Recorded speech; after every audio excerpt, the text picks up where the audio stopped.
ಎಷ್ಟು ವರ್ಷದ ಒಡನಾಟ ನಿಮ್ಮದು? ಮತ್ತೆ ಸಾಕಷ್ಟು ಸರಿ ಹೇಳ್ತಾರೆ ವಿಲ್ಸನ್ ಗಾರ್ಡನಲ್ಲಿ ಯಾವುದೋ ಒಂದು ಜ್ಯೂಸ್ ಸೆಂಟರ್ಗೆ ನೀವು ಫ್ರೆಂಡ್ ಸೆಂಟರ್ಗೆ ಅವರು ಬರ್ತಾ ಇದ್ರು, ಎಷ್ಟೋ ಸರಿ ಅವರು ಆ ಜಾಗದಲ್ಲಿ ನಿಂತ್ಕೊಂಡು ಜ್ಯೂಸ್ ಮಾರಿದ್ದಾರೆ ಅಂತ ನೋಡಿ. ಜ್ಯೂಸ್ ಕೊಡೋಳು ಆ ಥರ. ಅದನ್ನೇ ವೆರಿ ಫ್ರ್ಯಾಂಕ್ ಕ್ಲೋಸ್ ಆಗಿ ಮೂವ್ ಮಾಡ್ತಿದ್ಲು. ಅವಾಗ ಬರೋ ನಾವು ಏನು ಅನ್ಕೊಂತಿದ್ದೋ ಅಂದರೆ, ನಾವು ಫ್ರೆಂಡ್ಸ್ಗಳ್ನ ಅವಾಗ ಮೀಟ್ ಮಾಡ್ತಿದ್ದೋ. ನಮ್ಮ ಅಂಗಡಿ ಅಂತೂ ಅಂದರೆ ಅವಳು ಬಂದು ಒಳಗಡೆ ಬಂದು ಕೂರ್ತಿದ್ರಲ್ಲ, ಅದೇ ಥರ ನಡ್ಕೊಳ್ಳೋಳು ಅವಳು. ಸೊ ಆ ಥರ ಒಂದು ಸೈಲೆಂಟ್ ಆಗಿ ಆ ಥರ ಇಲ್ಲ. ಮಿಂಗಲ್ ಆಗಂದ್ರೆ ಕ್ಲೋಸ್ ಆಗಿಬಿಡೋಳು, ಅಷ್ಟು ಜಾಲಿಯಾಗಿ ಮಾತಾಡೋಳು.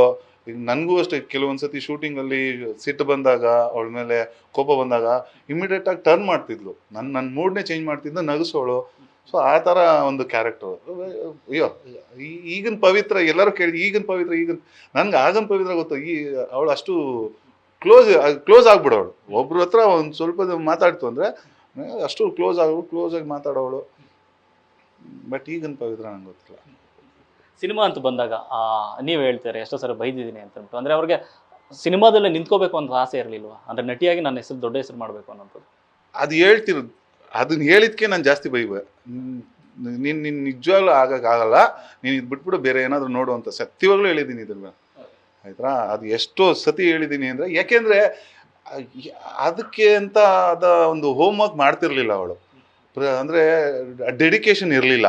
ಸುಮ್ಮನೆ ಆಗಬೇಕು ಅಂದರೆ ನಾವುಗಳು ಕಷ್ಟಪಟ್ಟಿದ್ದೀವಿ. ನಾವು ಇವರು ಡೈರೆಕ್ಟರ್ಸ್ ಹತ್ರ ಅಸಿಸ್ಟೆಂಟ್ ಡೈರೆಕ್ಟರ್ ಕೆಲಸ ಮಾಡಿದ್ದೀವಿ, ಎಲ್ಲ ಮಾಡಿದ್ದೀವಿ. ಡೈರೆಕ್ಷನ್ ಕೋರ್ಸ್ ಮಾಡ್ಕೊಂಡಿದ್ದೀವಿ, ಅನಿಮೇಷನ್ ಕೋರ್ಸ್ ಮಾಡ್ಕೊಂಡಿದ್ದೀವಿ. ಡೈರೆಕ್ಷನ್ ಆಗಬೇಕು ಅಂದರೆ ಇದಕ್ಕೆ ಬರಬೇಕು ಅಂದಾಗ ನಾವು ಇದನ್ನೆಲ್ಲ ಪ್ರಿಪೇರ್ ಆಗ್ಬಿಟ್ಟು ಬಂದು. ಸೊ ಅವಳು ಆ ಥರ ಒಂದು ಇಲ್ಲ ಆ್ಯಕ್ಟಿಂಗ್ ಕ್ಲಾಸ್ಗೆ ಹೋಗ್ಬೇಕು ಆ ಥರ ಈ ಥರ ಆ ಥರ ಏನೂ ಇರಲಿಲ್ಲ. ಸೊ ಕಾಂಟ್ಯಾಕ್ಟ್ಸ್ ಮಾತ್ರ ಬೆಳೆಸ್ಕೊಂಡು ಹೋಗ್ತಾ ಇದ್ಲು. ಈ ಥರ ಒಂದು ಡೆಡಿಕೇಶನ್ ಇರಲಿಲ್ಲ. ನ್ಯೂಸ್ ಫಸ್ಟ್ ನಿರ್ಭೀತಿಯಿಂದ ನಿಮ್ಮ ಪರವಾಗಿ.